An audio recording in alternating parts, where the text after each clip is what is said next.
Oh,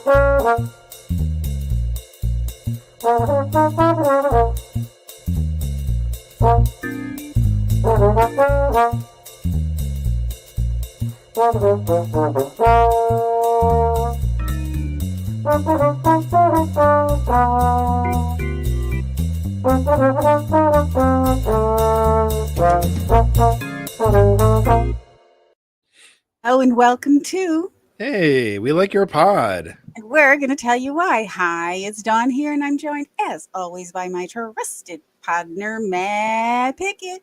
And tonight, our very, very special guest, Wendell Ferreira.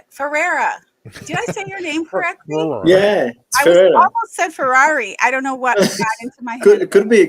I would be Richard probably. It's so nice to meet you. I feel like we know you already. Yeah, exactly. Right? So it's so good to see you. We have so many questions. I just totally messed up the show, Doc. So, but before we get started, God, you're a destructive force tonight. All of a sudden, I am just a mess. Everything's falling apart. My goodness. Broke my finger. So before we get started, let's just chat about how was our week. So how was your week, Wendell? What's new in your life? Anything? Yeah, I'm doing pretty well. First season covering the NFL on a full-time basis, so I'm taking full advantage of that. Watching some film. It's been pretty fun. Wow, full time. Yeah, exactly.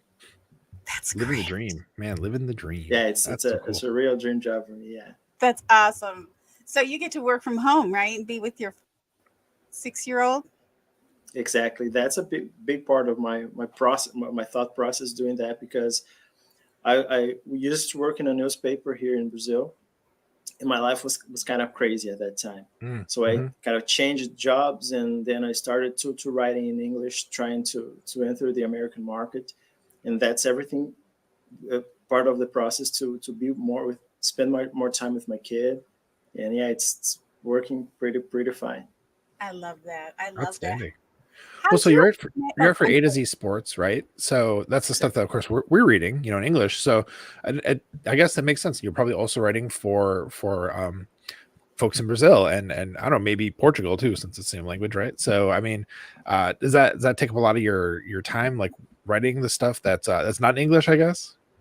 Yeah, now since I've been writing exclusively for A to Z Sports, I'm only writing in English. Oh, okay. When I use it to write here in Brazil for my newspaper, I use it to cover the entire NFL in Portuguese. But then I switched my career and tried a new path, and then now I'm working exclusively in English. Yeah. Oh, that's cool. That's cool. Well, Don, you're starting to ask how I'm doing. So real fast, I'll just say that. How's your week, Maddie? I got no complaints. Really fast. This is a weird week at work because it's the week where in the classes we teach, we talk about Clifton strengths, and I'm a Gallup certified coach for that. So I end up talking to like all of the classes that we teach for like the undecided students. So it's just been like a week of being in classrooms constantly, which I love, but which is exhausting. So right now I'm just dragging. Yeah. I've been in classes almost literally like the whole day, Monday through Thursday. So I'm like just ready to have like a relaxing Friday, but super excited about the win last weekend. Was amazing. It was way better than we could have ever anticipated. And, excited to see how it goes this weekend. Maybe Jordan Love's back in, Minnesota Vikings look really good. So I'm feeling like, as far as football goes, like really buzzing, and that's keeping me alive, I think, right now. So That's right. Well, yeah, we have ourselves a QB2, don't we? Oh my goodness. Holy cow. I was wrong about that. I can say that because I thought that the trade would never pan out for the Packers, because I tried to base my analysis always in what I've seen, and what we have seen about Malik Willis with the Titans was awful. Oh, it's bad. It had been really bad, yeah. So it speaks a lot about what Matt LaFleur is as a head coach and an offensive mind, because he was able to put Malik Willis in the best position to succeed. Obviously, the Packers have a strong supporting cast of players, but I think it speaks a lot about Matt LaFleur as a head coach. Definitely furthers the agenda for Matt LaFleur as coach of the year. I think very strong in these last 2 weeks. Make a very strong case for that. That's for sure. This game for Sunday will be a huge one for in terms of narrative, because if we're looking for the two best head coaches in the NFL right now are probably Matt LaFleur and Kevin O'Connell. Yeah. They're both doing amazing jobs with maybe support quarterbacks because Sam Darnold hadn't had success to this point either. So they're both doing great jobs. Absolutely. It's so fascinating to see Sam Darnold's play this year because, he hasn't been much to write home about. I mean, I think he has had his supporters like Nate Tice has been like a big Sam Darnold guy for forever now, which is every time he like would talk about him, I'd be like, really? Yeah. Yeah, Exactly. You're seeing it. It's like, in the right situation, of course, that's a big deal. As you know, I think has been a theme this year so far in the early, quarter of the season. But my goodness, what the heck, Sam Darnold? I didn't know you had it in you, buddy. Yeah, I don't think we had a established idea of what it is. Maybe it's just a small sample size thing, thing, because he has cut down the mistakes, which is, I think, a big part of that. And obviously, Kevin O'Connell puts the players in position to succeed. Guys are open. Obviously, the Vikings have a lot of strong pieces in terms of pass catching weapons. So I think that's what's happening there. It's a good point. And Joe mentioned something here. Hey, Joe, good to see you, man. In the chat, Joe says, Darnold did this a few years back in Carolina, went 4-0 before losing 2 straight and being replaced by Baker Mayfield. I forgot that, Joe. That's a really good point. So kind of well. Could be the same thing here. You never know. But it is interesting, especially like you just mentioned, Wendell, about small sample size. Like that is so much what I my first reaction is when I hear like stats about so far this year. It's like we're hardly through anything so far. Like let's not get crazy about like this team is like the best team for this specific thing. It's like what, over 2 games, over 3 games? That's like crazy. Too small sample size. So I've had the same reaction to that kind of thing. I just want to say though, in addition to everything you're saying, and I agree with both of you, is Gutekunst and who I'd be really curious what scout had their eye on Malik Willis and how that conversation went when it came time to make a decision about our, I guess, second string quarterback or third or whatever it is that they were trying to decide on, because we don't know how they were looking at that and what they saw. But what's really neat is how his character is just so perfect for the Packers. His character. And it's like whoever is in that scouting department, of course, Gutekunst made obviously we can say made a great decision. And that's really reassuring as a fan to know that your back office, your front office has all of this stuff covered when you have no idea. Like I had no idea. We had no idea, right, about what he was going to do. And we were all like, well, if he could at least get 550% of the games until Love gets back. And now it's like, maybe we should just play him on Sunday, and let Jordan heal another week. We don't want Jordan to be, I don't want Jordan to be like out there until he's ready, until his body is ready, his ankle and his knee. Yeah. So, or maybe Jordan will be his backup or he'll be the backup. But wow, I mean, to be in a position where we can even have the luxury of breathing like this is after that first game. The Packers have the front office has kind of 2 parts. That's the pro scout and the college scout. And the pro scout is the chief of the pro scout is Richmond Williams. I think he's the guy. If the Packers will have will form another GM for another team, it's Richmond Williams. I think he's done an amazing job.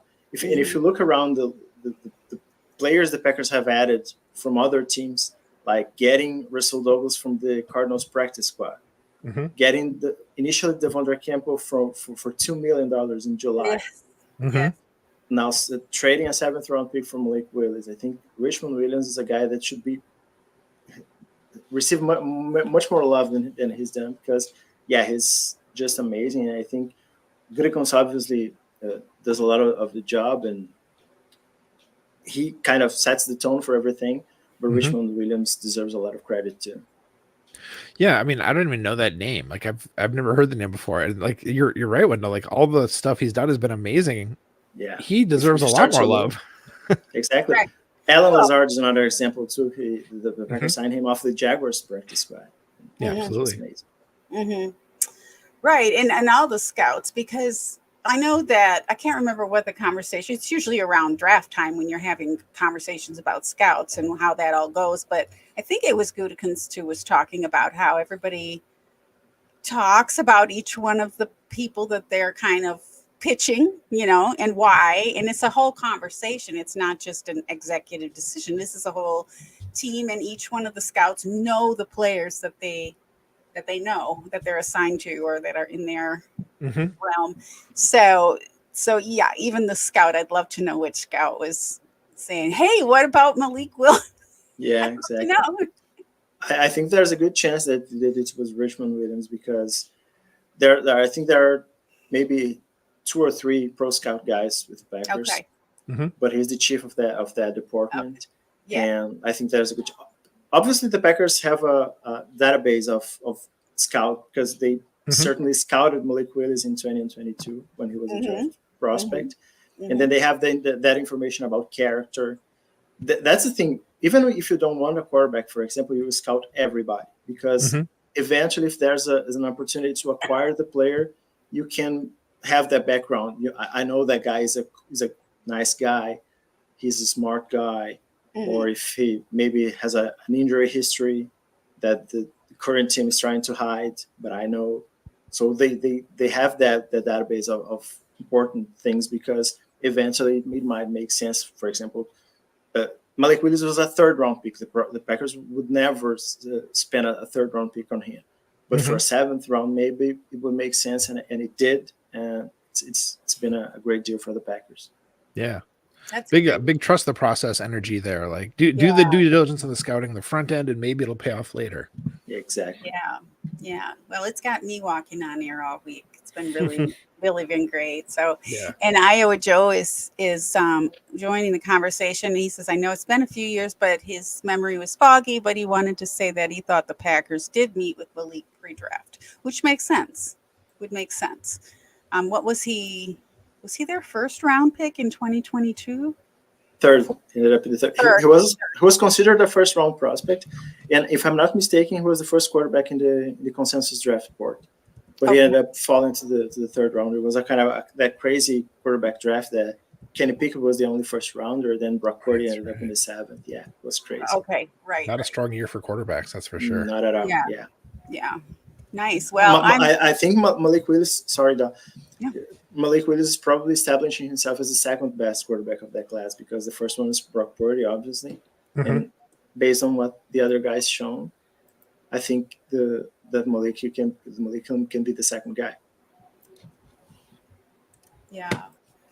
Well, awesome. So yeah, that's how I feel. I've just been thinking about our quarterback situation all week, and I'm happy. And I can't believe it's already Thursday and we're watching a game and it's halftime. I mean, the week has really flown by. So this weekend will be interesting to see it's our first divisional game, isn't it? Yeah, exactly. Yeah, it is. Yeah, unusual. Yeah, right. And against the one that we all thought was gonna be the worst. I know it's all turning out. It seemed like the Bears will probably be like something. Maybe it'll take half the year. I thought the Vikings would be trash this year. Like what is going on? It's crazy. Yeah, it's crazy. Yeah, and on that same vein, love to see what the Bears are doing with their new quarterback. Just love to see it. Doing Bears stuff. Yeah. Doing Bear stuff. Oh my goodness. Okay, well, let's get to know Wendell a little better. First of all, Wendell, thank you for helping me get through that Brazil game because it was so exciting, and we were texting. I felt like I was a little bit there, and then my friend who I went to the game with, we went to a location, and she had a friend come in who's from Sao Paulo. And so I was like texting with you during the day and a little bit. And then I just felt very much so psyched for everyone there in Brazil who was able to see a game. And then she was from there, and I got to ask her all kinds of questions about the city. And so it was just really a very special night for me for sure. So Wendell, by the way, do you watch soccer too? I mean, yeah. Watch. So does it get confusing? Like, when are the seasons? Are the seasons different times? Hey, soccer is kind of crazy here in Brazil because there are games basically twice a week for the entire year. It stops Ah, for a month in January, okay. between December and January, and then it's kind of crazy.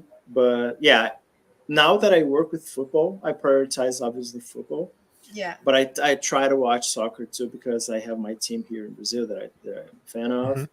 Yeah. I don't watch soccer as much as I use it to because I worked with soccer, covering soccer for a long time. As I worked in a, as I said, in a newspaper here in Brazil, and obviously soccer dominates the sports media here. It absolutely dominates. Right. So our coverage, our soccer coverage was crazy, and I had to watch every game and to be a part of everything. So when I left the newspaper, I was kind of oversaturated with soccer. Mm-hmm. So I'm taking a little time off to get my passion back for the game Right. because I was kind of tired of the game a little bit. Yeah. Fall in So love again. yeah, so Yeah, like I mean, soccer, of course, is huge everywhere outside of the U.S. Like the biggest sport, I think, probably by far worldwide. yeah, So the NFL is trying to work its way into having more of a place of prominence outside of the U.S. since it obviously has conquered this country. If you were to say how much have you seen its presence grow in Brazil over like the last decade, for example? yeah. It's huge. The difference between I was mentioning to you guys before we're recording that 20 years ago when I started watching football, it was really hard to have access to games, for example, Hmm. because we had only access to Sunday night football and Monday night football on television. The internet was not as fluent. We didn't have so much access to information, Hmm. news. Social media was not as big at that time. So yeah, we had access to games and to basic information, but not close to what it is today. When I started watching football, it was really hard to imagine something like that happening with an NFL game here in Brazil. Mm. But yeah, over the last, I think, 15 years, I would say, Hmm. ESPN has started to broadcast more games here. And then it's still a niche sport because it's mostly on cable TV. So you have to have that access to cable TV. It's not for everybody here in Brazil Hmm. in terms of money and financial situation. But it's growing. It's been growing massively over the last 15 years. Is it Yeah. taking like more of a foothold in say Brazil than other countries in South America, or is it pretty even? To give a sense of that, or Yeah, no, I think it's bigger here in Brazil. Obviously, Brazil is a bigger country too. Mhm. So in terms of market, obviously it's bigger than other countries. There are fans of NFL in Argentina, Uruguay, Chile, but I think in terms of massively growing in terms of popularity, the phenomenon here in Brazil it's bigger. That's interesting because I have a friend who's a musicologist and studies the music of Argentina, really, especially tango music, of course. I was talking to him about this, about how the Packers had their first game in Brazil. He's not a football fan at all, and he said, "Well, that makes sense because he thinks of Brazil as being the Texas of South America." And he was trying to make these points about like there's like this cowboy culture and like the meats and everything like this. And I was like, okay, Yeah, this is interesting. Like, do you see yeah. any parallels there, Wendell? Does that like make any I sense? think Or that sense, I think it's more because he lives closer to my state here in southern Brazil. Mhm. And here in southern, just like the United States, Brazil is obviously a huge country, Yeah, and Right. we have a big cultural differences between states. yeah. Right. So here in southern Brazil, we're pretty close to Argentina and Uruguay. Mhm. So we have a closer culture in terms of barbecue and that Mhm. Texas stuff. Right. In other states it's a little bit different, but yeah, I think the Packers make all the sense in the world because for two reasons. I think the Packers make sense for Brazilian fans. First, because of the colors, green and Mhm. yellow. It's the same colors of the Brazilian flag, and also because of the ownership structure. Because soccer clubs here in Brazil, for the most part, are associations. Not Mhm. there's not ownership. So when people know and understand what's the motto of the Packers, they tend to like it and to follow it. That makes a lot of sense. And there's a thing you said there. It's like, I was saying that is Brazil like this one U.S. state, but it's like it's a massive country. Of course, it's not all gonna be like a homogenous culture. Like when Yeah. obviously, right? You know. No, exactly. Argentina is kind of big too. Uruguay is a smaller state. Uruguay is a smaller country. It's the same size of my state, more or less. So yeah, it's Uruguay is more. It's more one thing, but yeah, Brazil it's huge, and my culture here in southern part of Brazil is completely different than it is in north and northeast because it's I think I would say the northernmost part of Brazil is closer to Canada than it is to the southernmost part of Brazil. For you guys to understand how big it The is. size, right, right. Yeah. Wow, really? Wow. Yeah, that's crazy. That is crazy. Wow. It's interesting you asked him that question, Matt, because I was in my mind, well, there's Rio de Janeiro and beach and the music and the dance and all that. But then also in my mind, Brazil is like Argentina, where there's ranches and horses and mountains and whatnot. And so I was asking Ms. Laney these kind of questions, and I was asking about Sao Paulo. She said actually there's more than one stadium in Sao Paulo. Is that true? Yeah, yeah. She's São like, Paulo which has stadium is this? São Paulo has 4 big soccer clubs. Wow. 3 Wow. in the city of São Paulo and another one in Santos, which is in a beach close to São Paulo. So there are, I think, 4 big stadiums in São Paulo. 3, one from each club and one from the city. It's a state-owned stadium. And Corinthians, it's the team that hosted the NFL game, but they analyzed the other 3 stadiums too. The Palmeiras Stadium, which is Allianz Parque, Morumbi, which is a more traditional stadium, and one in Rio de Janeiro, which is Maracanã, that hosted the World Cup final in 2014. That's a more of a historical and glorified stadium here in Brazil. I forgot the name of the stadium in Sao Paulo that the game was at. Arena Corinthians Arena or Arena Corinthians. And then how many does that one seat? 48,000. 48,000. Okay, Yeah. and it was full, right? It was totally back. Yeah. Wow. Yes. Yeah. The stadium is expandable to 60,000, but for this game specifically, it wasn't the case. Okay. Yeah. And so, of course, you were there for it. That's amazing. What was it like just having to get to the stadium? Like, what was that like? Quite a voyage for you to get there? Yeah, it was kind of crazy because I tried to organize my schedule to be close to the stadium. So I stayed close to an airport that is not exactly in São Paulo. It's in a lateral city. So I could move around easily. And I had, I think, a 30-minute drive from my hotel to the stadium. And my cell phone went completely off the day of the game because the signal was terrible. But other than that, it was a great experience. You know, it was safe. I think safety was a big concern for American people coming here, and I understand completely that.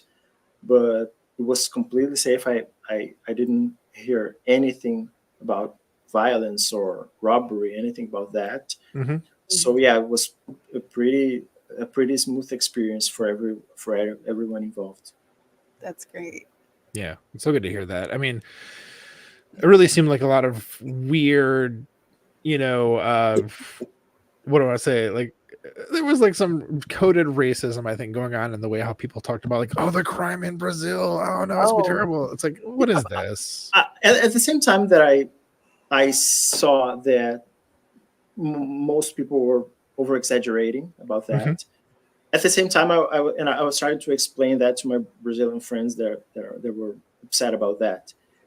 Imagine if you're going to a poor country that you don't know, you have your fears, right?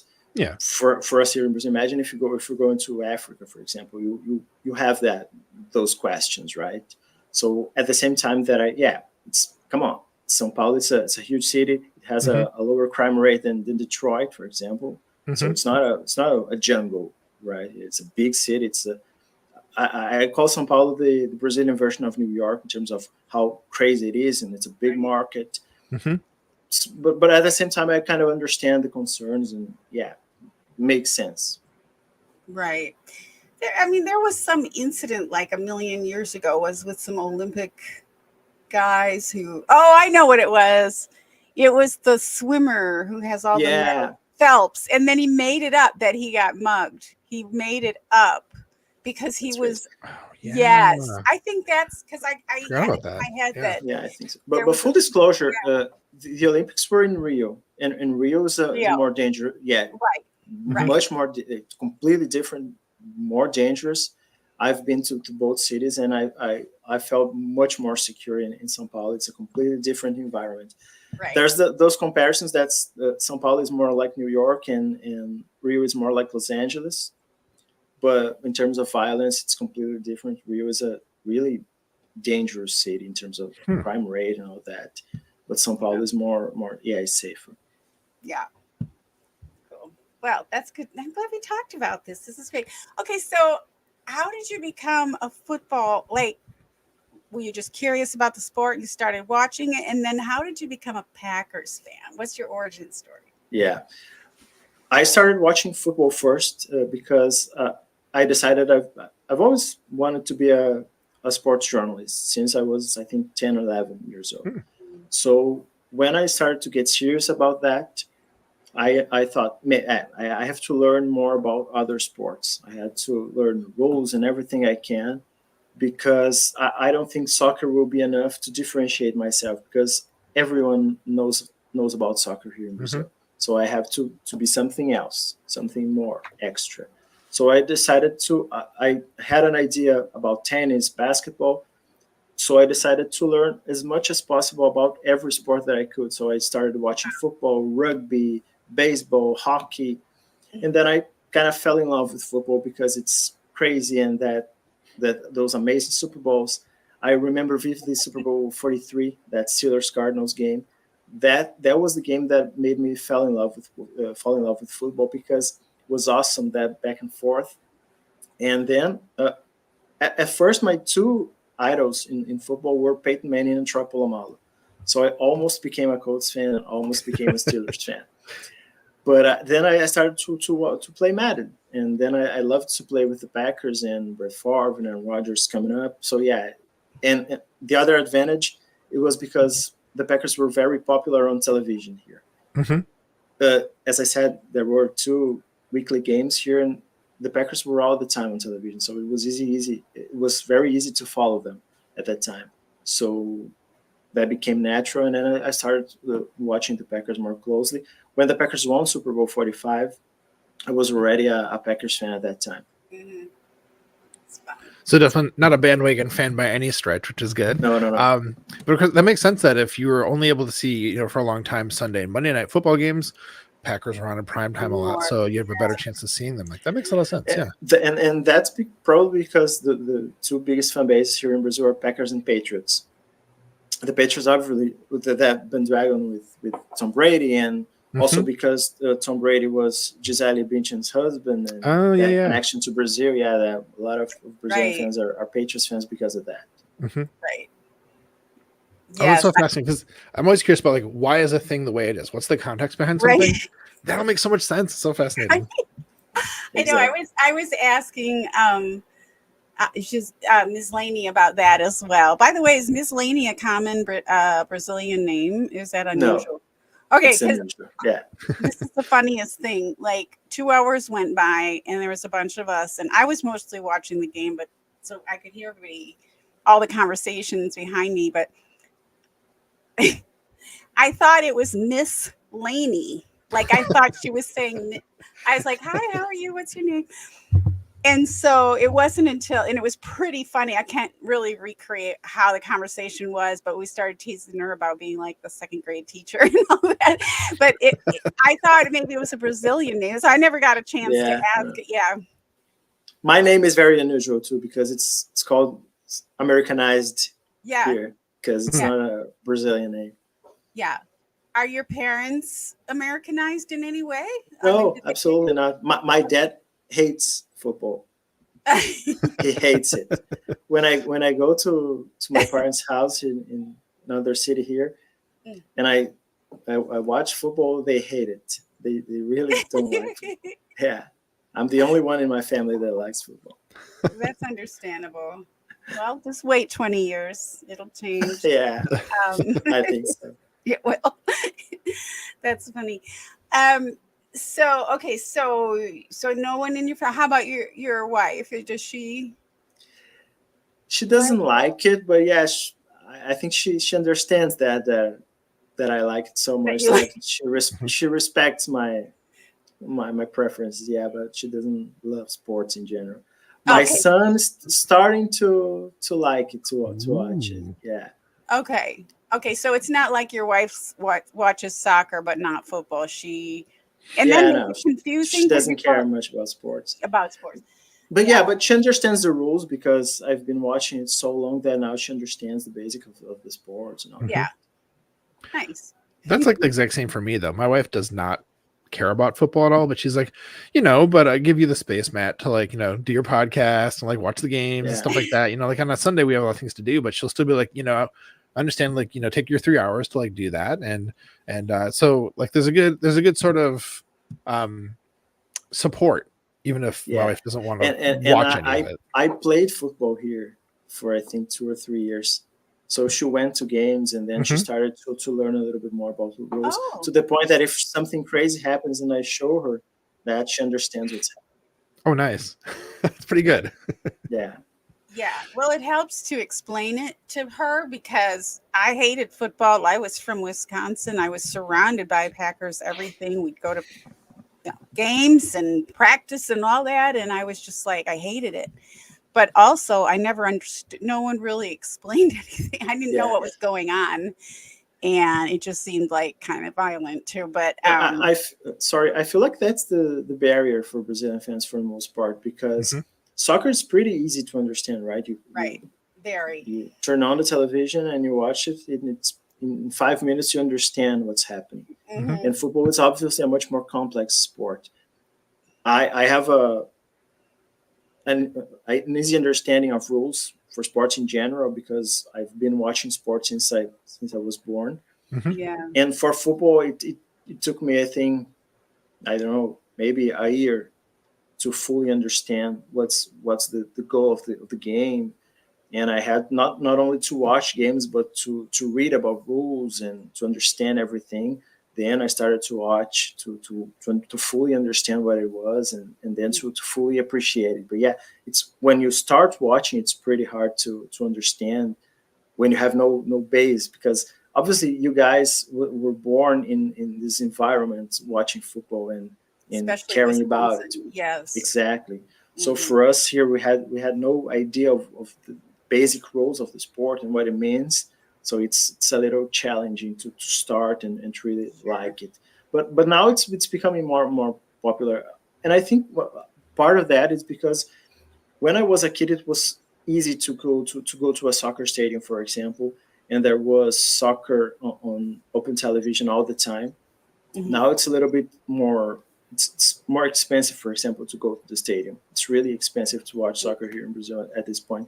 So I think that this new generation of kids, they are going less frequently to the soccer stadium, and that are opening the possibility for them, for example, to watch more European soccer and other sports. Mhm. So I think that's a part of why football and European soccer are becoming more popular here. Interesting. The point you make about not knowing the rules, kind of getting used to them, I think really it comes back to a thing that's just it's a constant thread on this show when we talk to guests that so much of fandom is passed down through families. So you don't have an established like culture of I watched it with my dad. Grew up like he'd be watching it, he'd fall asleep in the third quarter, and like he'd wake up and tell me what was happening and stuff. Because that was my experience, and like a lot of kids growing up like just watching with their dad or their uncle or their mom or whoever else. So without that being an established thing in Brazil, I can see be like, what am I watching here? Because it makes me think back to when I was a little kid, like before I really understood what it was at all. It was just like they're just running at each other and they're just hitting each other. And there's Right. like there's a whole lot of guys on the field, and like I don't know what I'm looking at, but it's like once you start to understand how intricate it is. I mean, 22 guys on the field, Yeah, a lot. That's a lot of stuff happening all at once. For sure. So like and, it takes a while and to understand the intricacies of what's going on. what's happened, for example, I said my dad hates football, and his thought process is because he thinks it's extremely violent. Right. Because he watches the game and he sees that 22 guys clashing against each other, and it's everything he sees because he doesn't understand the movements and positions and what each guy is doing. I try to explain the basics for him, but he doesn't have the interest to fully understand that. And so when he starts for example, I'm watching the game, he's doing another thing, and then he comes here and he's watching what I'm watching, a play or two, and then it's hard to comprehend exactly what's happening. And for people that don't have that culture, right? Because as you mentioned, it's completely different in terms of culture. I think for my son, for example, it'll be different because he's growing up watching football on television, so he doesn't have the prejudice against the sport, I think. Yeah. Well, I definitely felt that way. And even now when I see like Tua getting re-injured and that kind of thing, I start questioning, what am I doing? Why am I supporting this sport? Because I'm really a non-violent person. Yeah, I love football and I love watching football. But when I played football for 2 or 3 years, I kind of have that fear about my well-being. Sure. And I would say that I wouldn't like my son playing football, right? Because right. I care about him obviously. And for example, if he wants to play soccer or basketball, I would be fine with that. But I would probably be concerned if he decided to play football. Right. Because it is a violent sport to some degree. Yeah, so many injuries. So when you played, was it just like a fun league, or do you mean in college, or how did? No, college sports are not a big thing here in Brazil. Not only football, but there are no college sports here, basically. Okay. For the most part. Okay. But I played only amateur leagues and stuff like that. In a league, okay. Serious. Yeah. Yeah. Oh, fun. And then did you do that with soccer as well, or just football? When I was in elementary school and high school, I played basketball more than soccer. Here in my state, we play soccer to some degree, but more futsal, which is an indoor version of soccer. Okay. Oh, okay. Yeah, it's easier in terms of logistics to play in school, for example. It's easier for them because you play in a basketball court. Oh, okay. Yeah. You don't need to have like a big chunk of green space at the school then have to manage that. That makes sense. Exactly. Cool. So Wendell, so you are a Packers and NFL writer and AFC East division, which I didn't realize until I read this, an AFC East division editor at A to Z Sports NFL. So is that's now your full-time gig? Is that exactly? Yes. Okay, so I did not realize that, and then your so I'm reading from your Twitter, which is what we do at Wendell, FP, Wendll FP. So what does P stand for? It's Pinto, which is my last name. Oh. Ferreira is my middle name. Yeah. Okay. Okay. Oh, cool. Okay, and so an alum at Zone Coverage, Minnesota. Exactly. Wow. It's Minnesota. Yeah. It was my first opportunity. It was fun because I was working at my newspaper here in Brazil. And then I decided I wanted to change my career and to start writing for the American market and all that. And then I started to kind of searching for opportunities and stuff like that. And then I sent an email to some coverage. I saw they were looking for writers, and they don't have full-time employees for the most part, but they gave me the first opportunity, and I started writing for them, I think in 2022, and I'm forever grateful for that opportunity because Tom Schreier, who's the editor there, is a great guy, Vikings fan, but a great guy. Yeah. And it was my first foot in the door of covering football on a full-time basis for American market. Yeah. I'd never heard of them. Had you heard of them, Matt? No, I was gonna say you sound like Malik Willis right now, though, saying like I'm not gonna talk badly about the Titans. Like they gave me my first chance, and like yeah, exactly. Oh, you don't need to.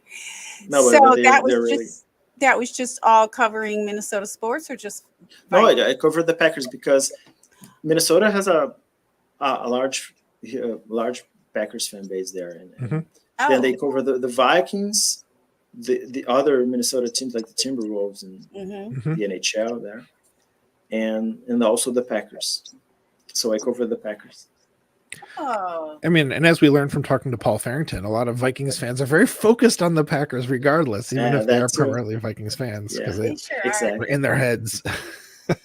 You know, I was thinking about do you know who Paul Farrington is, Wendell? Yes. Okay. I was thinking about him this week because he was on our show a couple weeks ago, and I was thinking about Malik Willis, and I saw a little short video he and Ziggy did about Mhm. Malik Willis. Like, how do the Packers do that with their quarterback?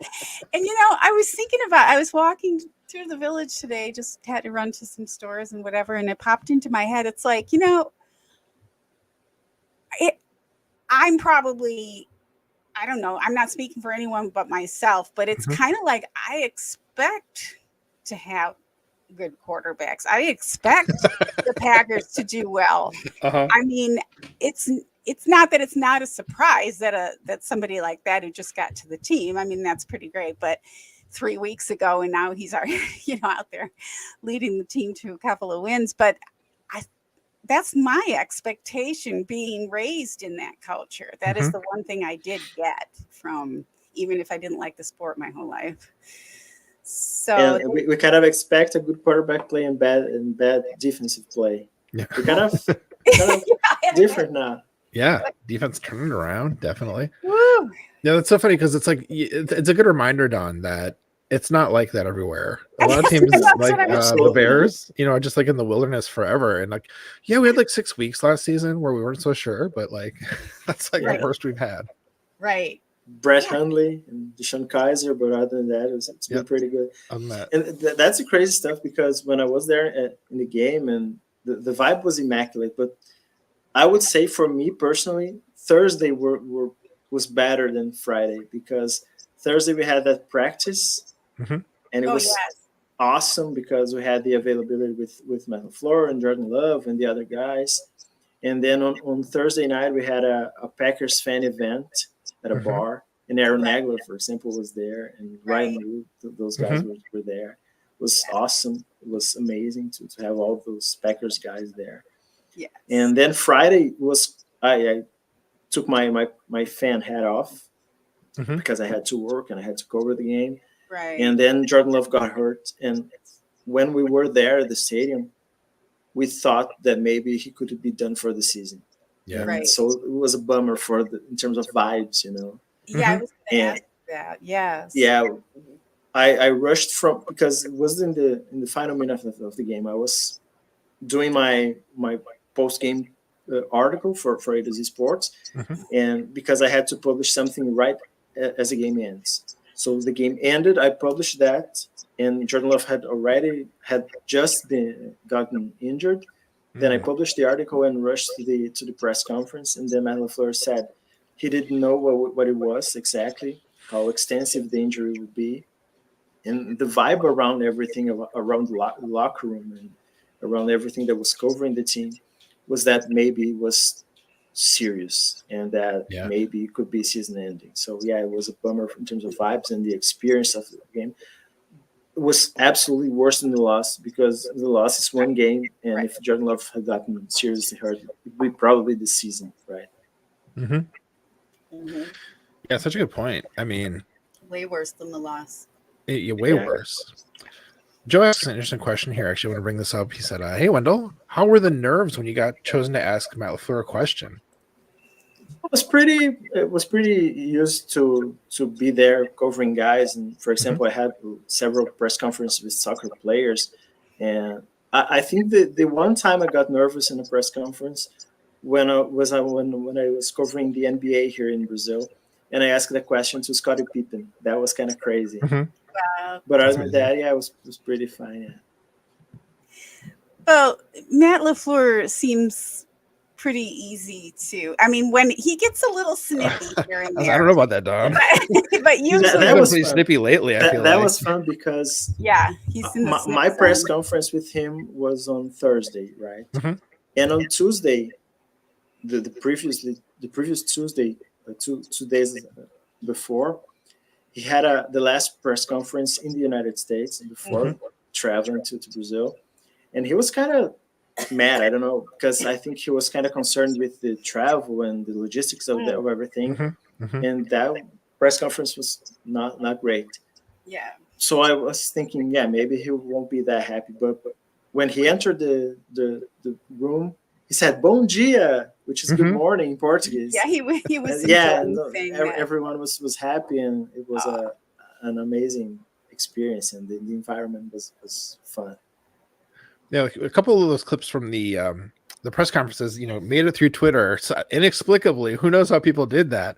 But yeah, the vibes were amazing on those. Like everyone seemed really Yeah. excited to be there, and it just seemed like, oh, this is so cool. So Right. yeah, that's probably one of the better days of this entire season to actually have a chance to ask Matt LaFleur a question versus lately when all he says is limited.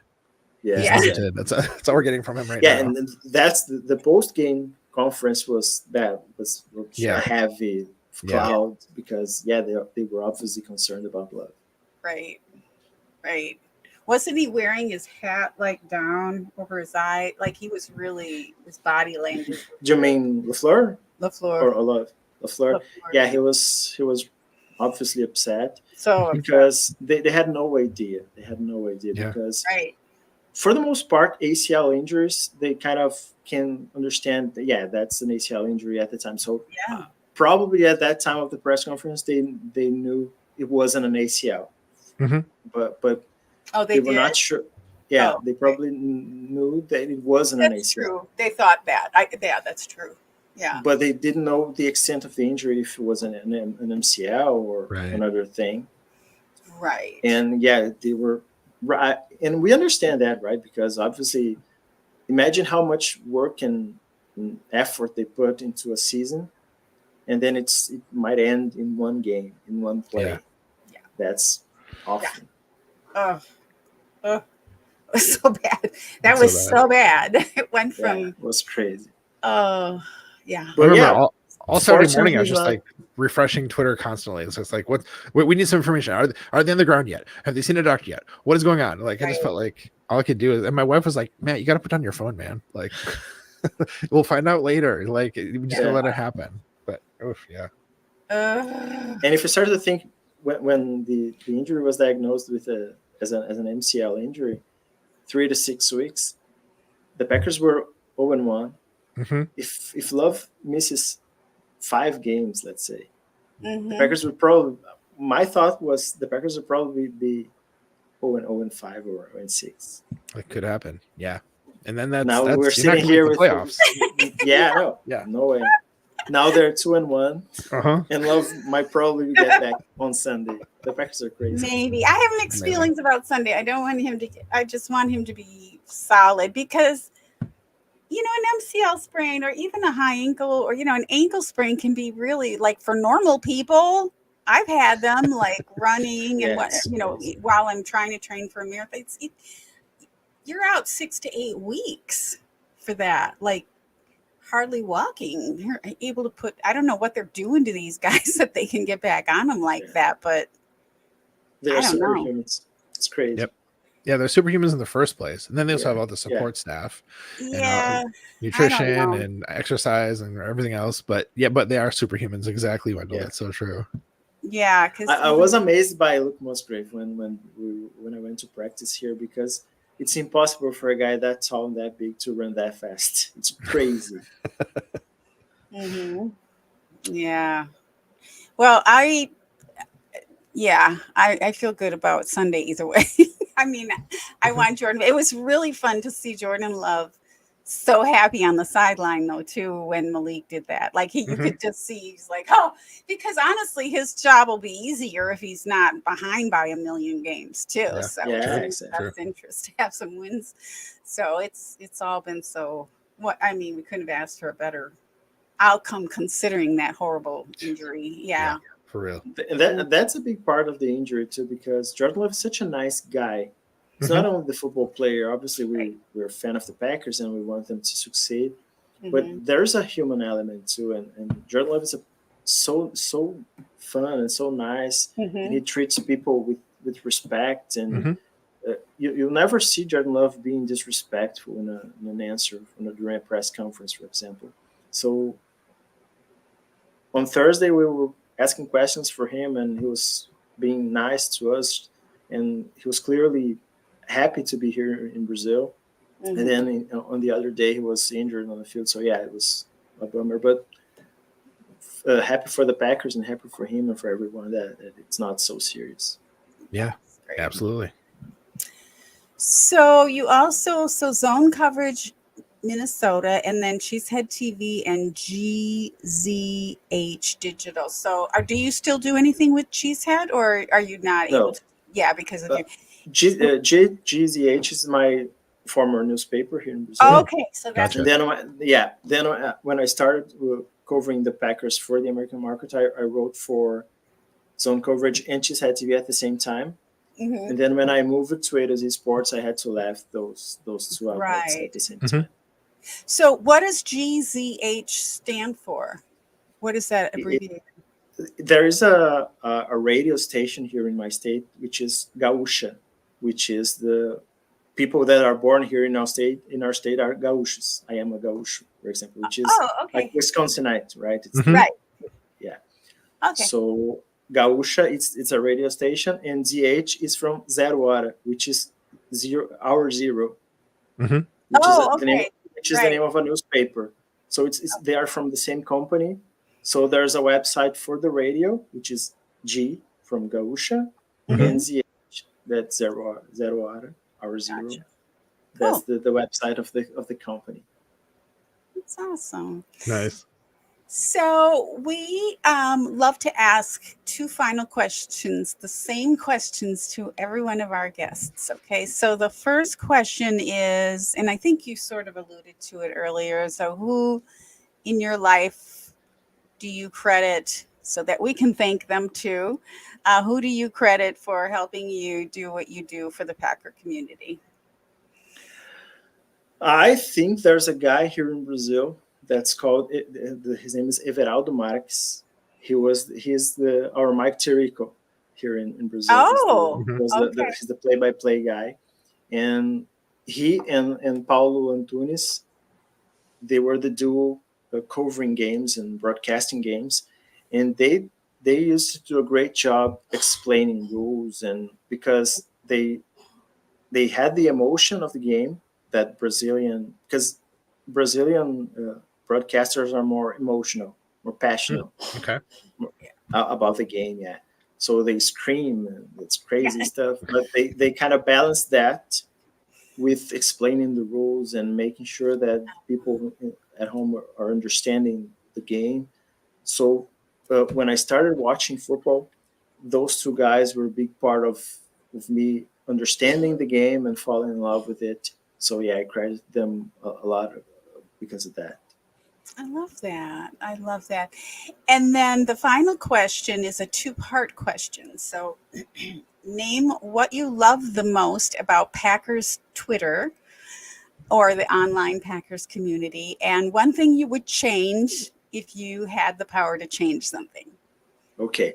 I think the best thing is probably because when I started covering the Packers for the American people, I thought there would be some resistance in the sense of, that Brazilian guy is covering football. He doesn't know anything about that.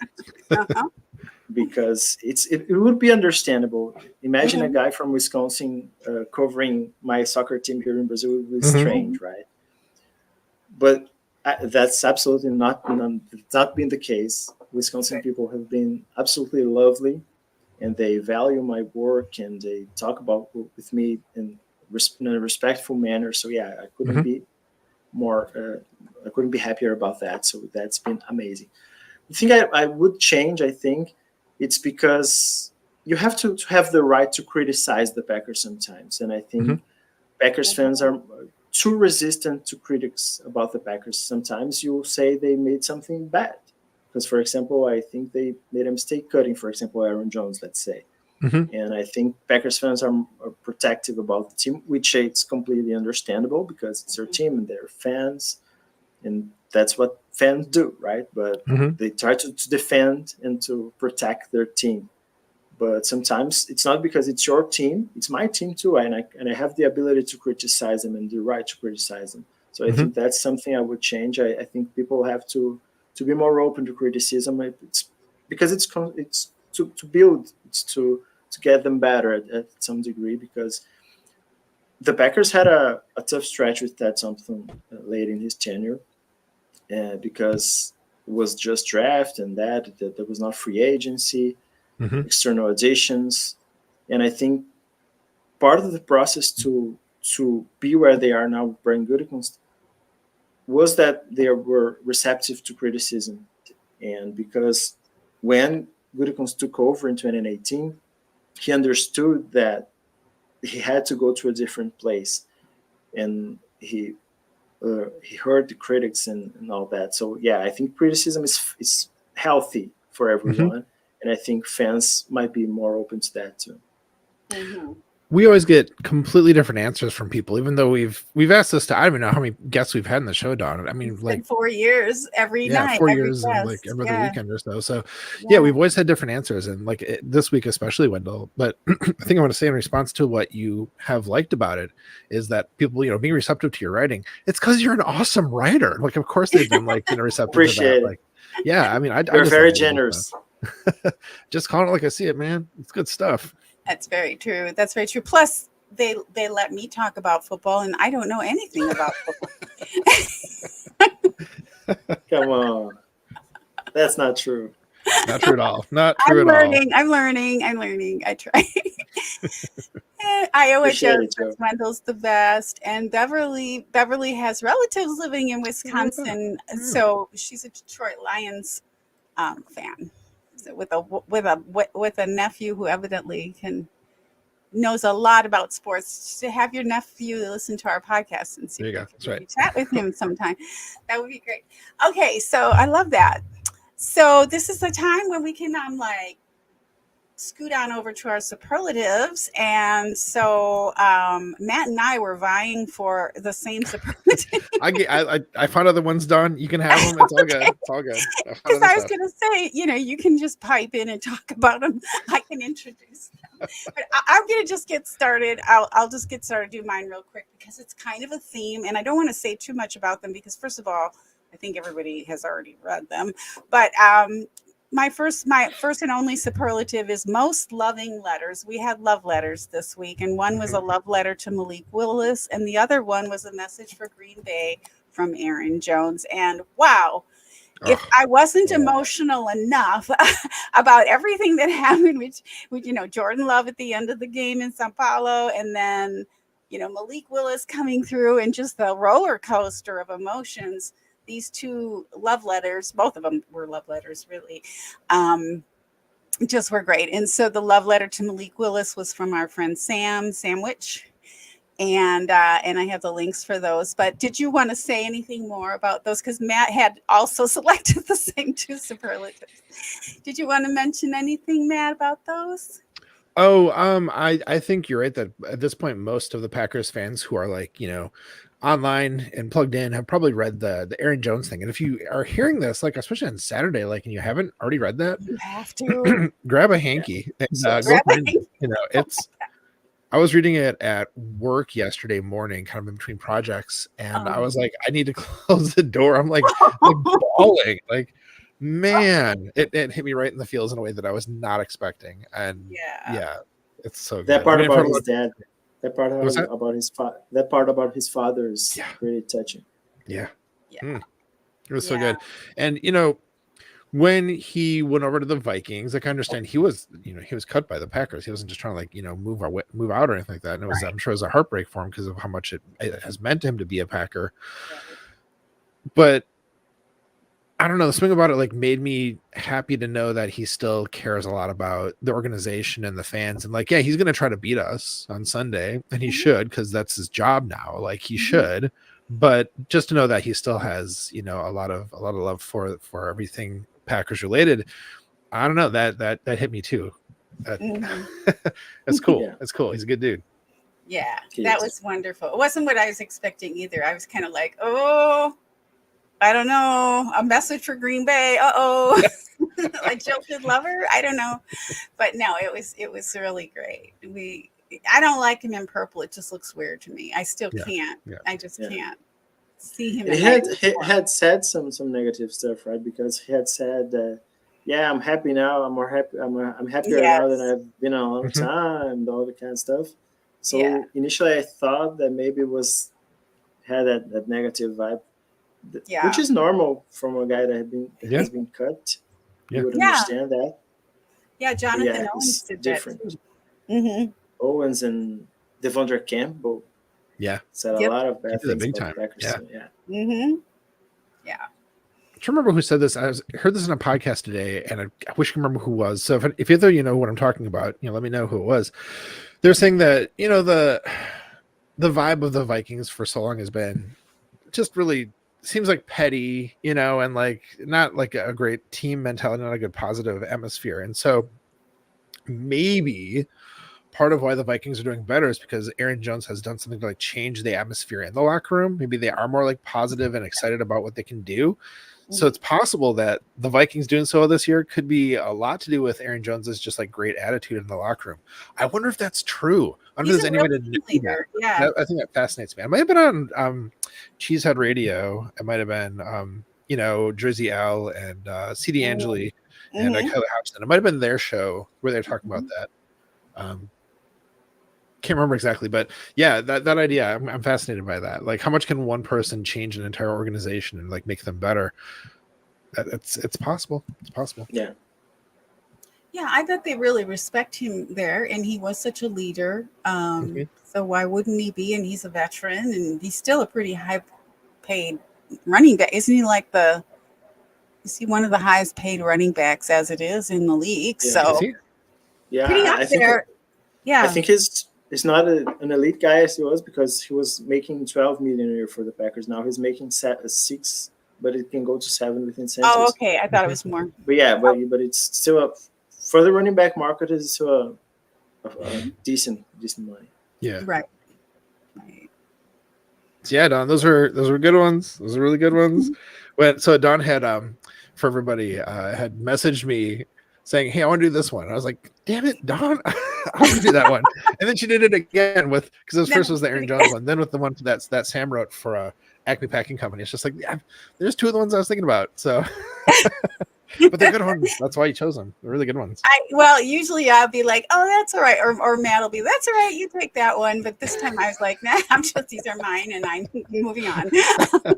I'm gonna be selfish. So, what did you bring for us, Wendell? I brought one because I think right before the Packers were on the clock on draft night, who do you guys thought the Packers could take that would make the most sense, and it would have been a good move? I think people that are watching us can answer that too. Because when I was watching the draft, I thought the Packers would love to have Terrion Arnold, the cornerback. I think he would have been a perfect pick. And then the Lions move up and get him ahead of the Packers. But now my colleague at A2Z Sports, Mike Payton, wrote a piece, and the superlative for me it's most surprising because he's not playing well there in Detroit. And Mike Payton wrote that they might maybe bench him, and they should bench him now, not because he's a bust, but maybe because he's not ready for the NFL yet, and he needs some time to breathe and to understand the game and to see where his mistakes are, to maybe get better later in the season. So yeah, that's kind of surprising because everyone kind of saw that Terrion Arnold as that ready-made prospect, and cornerback's a really difficult position to adapt from college to the NFL. It takes some time eventually, and it's been maybe not as smooth for Arnold as people would have anticipated. So it's surprising for me. I have another one that's the most enlightening content of the week for me. And I had to mention the Athletic Football Show because I love Robert Mays and I love their content. Yeah, it's my go-to show in terms of podcasts. And Mason and Mitchell Schwartz had an excellent discussion on Wednesday's show about why offenses are not being as successful as they've been. And it's excellent. We're talking about quarterbacks, and they talking about how different it is to find a mid-level quarterback now than it was 15 years ago, before the 2011 CBA with the rookie scale contract and all that. Because at that point, it would make sense to have a mid-level quarterback, because Matthew Stafford, when he was drafted the first overall pick in 2009, he was making more money than Caleb Williams is making now. And the salary cap was half what it is now. So that's crazy. Yeah. Now teams are much more incentivized to have young quarterbacks. They mentioned, for example, Jameis Winston and Andy Dalton, that those types of players would probably be starters in the 2008, 2009 NFL. Now they're backups at most. So their point is that players that are 28, 29 years old, they are elite or they are basically out of the league now, because teams are more incentivized to have those rookie guys coming in. So I think that's illuminating, and it's an awesome content in terms of understanding the mechanics of the NFL and how it works. And we're seeing that I think with Sam Darnold now, because it's a type of guy that probably would have more chances 15 years ago than he has now. He kind of had that chance with the Vikings. Now it's he's making the most out of it, but it's not the usual path for players. And we kind of see that players going into their 30s, they're kind of, for quarterbacks, it's their prime, right? Both in terms of physical and mental aspects of the game. But for quarterbacks, it's 31, 32 is probably the prime of the quarterback. So most guys, if they're not elite from the get-go, they don't have the chance to reach that level when they are 29, 30 years old. Right. And I think that bodes well for the Packers, because Jordan Love is 26. So he'll be reaching his prime maybe in 4 or 5 years. So we'll probably have 10, 12 years of excellent quarterback play with Love. 10, 12 more years of excellent quarterback play. That's right. Add it onto the pile. And then in 20 and 38, they'll draft another one. He'll be 3 years on the bench from Love, and then they'll trade Love to the Jets. And everyone will have a fit. Oh my God, why are you getting another quarterback? like as if they're going to live forever. It's the process. It's the system. It's how we do things. It's the way. The Packers way. Yes. That's great. I did not hear that. I will listen to that. It's in my queue, definitely. Yeah, you don't want to miss any of the stuff that Robert Mays does. He's amazing, he's awesome. And the guests he brings on are so good. That's hands down one of the best shows out there. Definitely good picks. I have a final one. Oh, good. I asked Dawn if it had to be Packers, and she said no. So I went full non-Packers stuff here. There was the Athletic piece from Zach Kiefer and Dan Duggan about the Manning cast.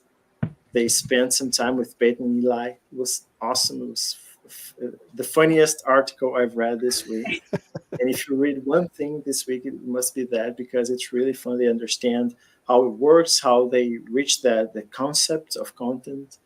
And Peyton Manning is an amazing guy. As I mentioned previously, he's my idol in terms of one of my preferred players of all time. So it was awesome to see that he's thriving, because he's as dedicated to this craft as he was to being a football player. So it's just awesome to read that piece and understand how it happens and how they operate and how they introduced Bill Belichick to that show. It's just awesome and enlightening too. Yeah, super fun article. I know. I'm glad that you brought that up, because I've been thinking about that since I read it. Really fun article. Yeah, it was really good. my Bonnie, who I've mentioned on this show before, Wendell, you probably will have no idea what I'm talking about, but Bonnie is an elderly woman who actually got me to start watching football about 10 years ago. She was a Green Bay Packer freak. She loves Peyton Manning. She adores him too. So, and that's, she'll only watch the Manning cast when she watches. Yeah. Never shuts up about Peyton. So I had to giggle when you said that. I'll share that with her as well. She'll love it. All right, Maddie, what do you have for us? Yeah. So I've got 3 superlatives as usual, even though 2 of them were totally poached by Dawn this week. So I still have 3 though. My first one is best video. So Nathan Marzian is back on it, folks. If you haven't seen it, he has a new hype video. He had to cover, of course, the first 3 weeks of the season because he hadn't started them up again. But if you remember from last year, he had some amazing videos that he did. They're so funny.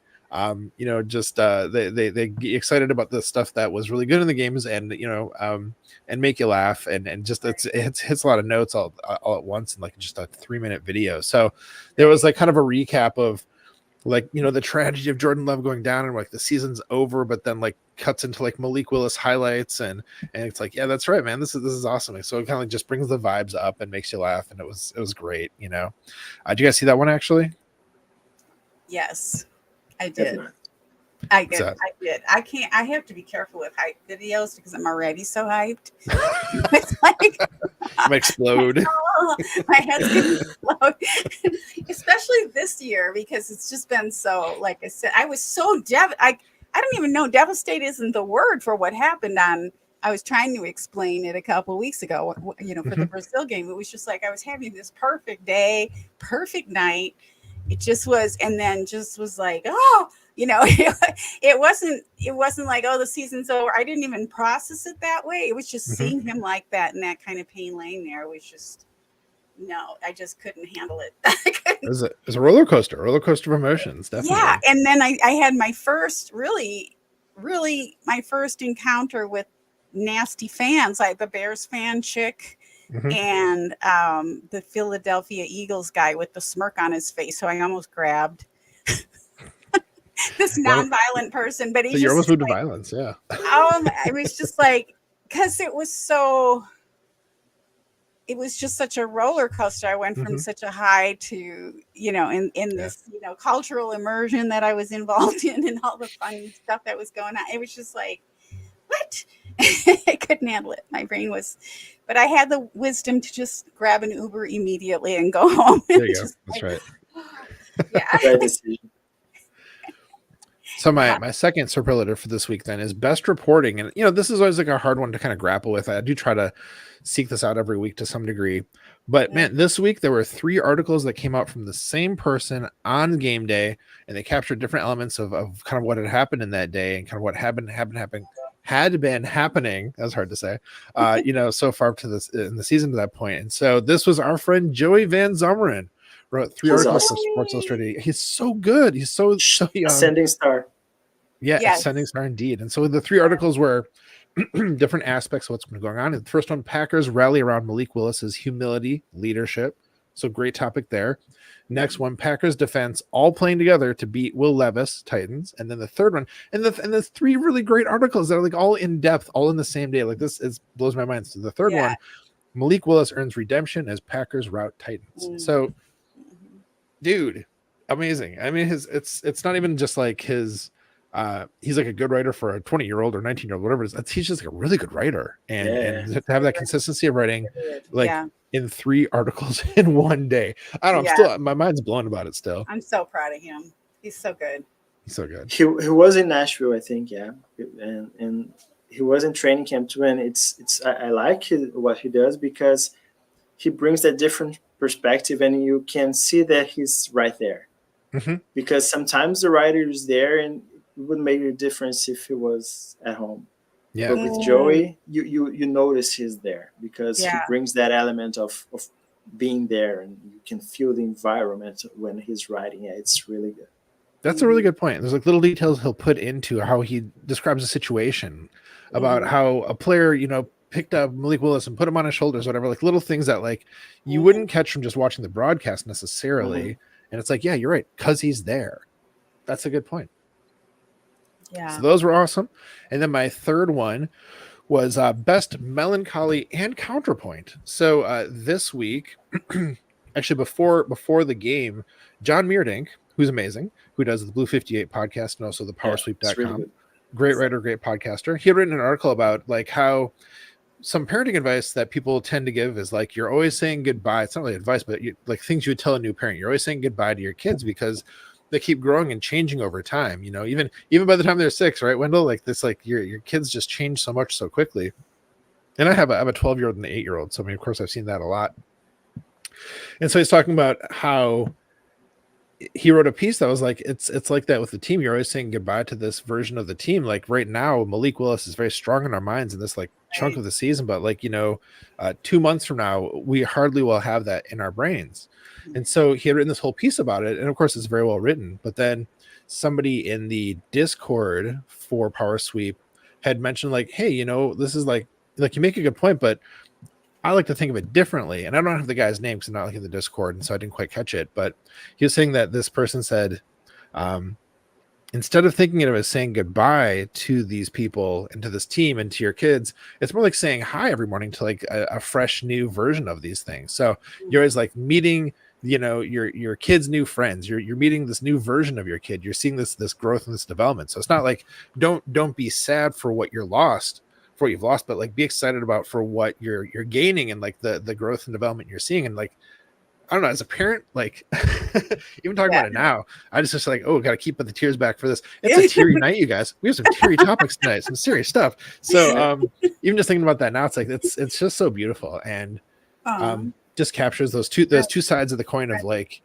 being a parent and then also extrapolating it to like being a football fan and how we see the Packers, change constantly and come to those new versions of themselves. So Wow. John Meerdink, man, he's amazing.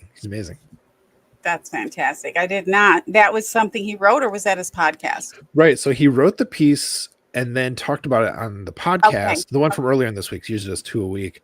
The one that came out on Tuesday, I think, is where he talked about the person's response to his. And so kind of got into like both of those. Oh, I love it. That's fantastic. See, aren't you glad I took your superlatives? Because we never would have heard about those. Yeah. I love it. Well, guys, that was fantastic. Lots of things for our listeners to check out if they haven't yet. We really did cover the gamut of just a variety of superlatives. So I think that was really a great show for everybody. I hope people do get to listen to, or read some of the things that we suggested. And we'd love to hear what your thoughts are if you do. So any final thoughts, Wendell, before we say goodbye to our folks? Yeah, I just wanted to say, first of all, thank you for you guys. You have been very supportive for me every week. You're always showing support, and I love that. I love the work that you do. And in connection to what Matt was saying, I think the most beautiful thing about sports is how it's interconnected with life in general, how you can take lessons from sport and take to your life, to your relationship with your family and to your work. And I think that's the beauty of it. And I think football, that was the funniest thing here to having the NFL here in Brazil. It was not the game itself for me, because the experience of watching the game as I was working and I was busy was mostly the same experience that I have watching a game on TV, because I'm concentrated to try to write about it. But the difference, the most special thing about that experience of having the Packers here in Brazil was the opportunity to meet people that I've known for a long time on the internet. And I had the opportunity to meet them personally. My friends that are Brazilian Packers fans and people that I respect that cover the Packers, and the players and coaches, and those personal connections, I think those are the most special and important things that we could have happen and lived here in Brazil. And I think those covering the Packers here from Brazil and for the United States, those cultural differences and how I can connect them and how I can bring a different perspective and how I can take your perspective about things and about life and about culture, and I apply that to my life here in Brazil to raise my son, for example. I think those connections are really special, and those are the things that make all these connections with different countries really exciting and beautiful. And again, so I'm so glad that you guys invited me for this, because I love the work that you guys do, and I couldn't be happier and more proud about that. Oh, thanks for the kind words, Wendell. And like the way you talked about that, that's so beautifully said, about how the connections that can come from that. I mean, just thinking about the fact that we can talk to you and it feels like you're in the room, even though you're like far away from us. Dawn's far away from me. She's on the West Coast, and that can bring us together. We can use this technology. We can use the sports to bring us together. It's beautiful. It's well said. Yeah. What an emotional night. My goodness. Well, thank you, Wendell, so much. We've chatted about you so many times on our show, and it's just been a thrill to get to see you face to face, so to speak, and chat with you on a more long form instead of just in 270 characters or whatever. And you really helped me with that connection during that game, and just chatting with you before the game, and it made it more alive for me too, because I just knew it was so special for all those 48,000 people in Brazil. I was just thrilled for them to be able to experience the game, the Packers, and whatever the other team's name was. Whatever. Hey, by the way, were there more green and yellow jerseys, or was it pretty even? It was mostly neutral fans, but I think I would say it was 50 neutral, 30 Packers, and 20 Eagles, maybe. Okay. Oh, okay. Nice. Interesting. Yeah. So some people just kind of wanted to check it out. I love it. Yeah, exactly. Because it was a unique opportunity for Brazilian fans, because we don't know for sure if the NFL will be back. Probably they will. Probably not the Packers, but probably the NFL will be back. They said they want to be they want it to be a regular thing. But people don't know if that's going to happen again. So, it's a unique chance for everyone. Sure. Yeah. Well, thanks again for joining us. Maddie, any final thoughts? Yeah, just to echo what you're saying, Dawn. Wendell, this has been fantastic having the chance to talk. Appreciate your time and all the great work you do. I always feel like when I say keep up the good work, of course you will. Like, you don't even need to say that, but like we just appreciate the stuff you do. It's great stuff.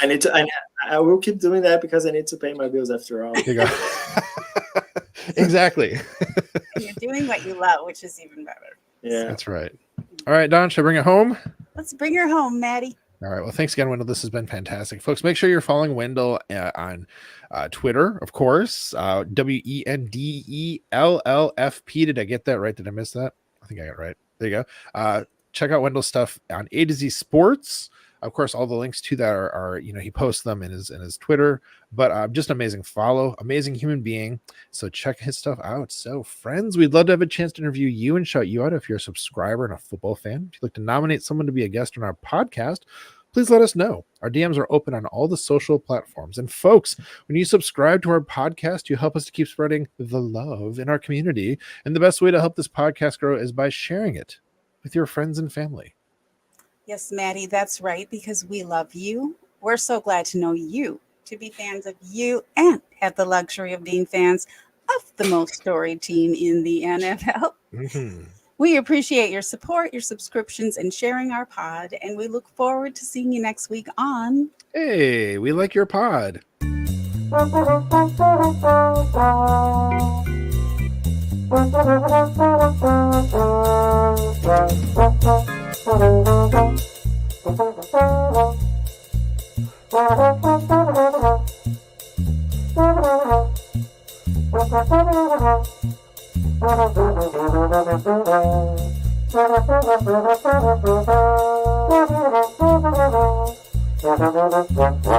Football in general comes down to discipline and people owning their roles.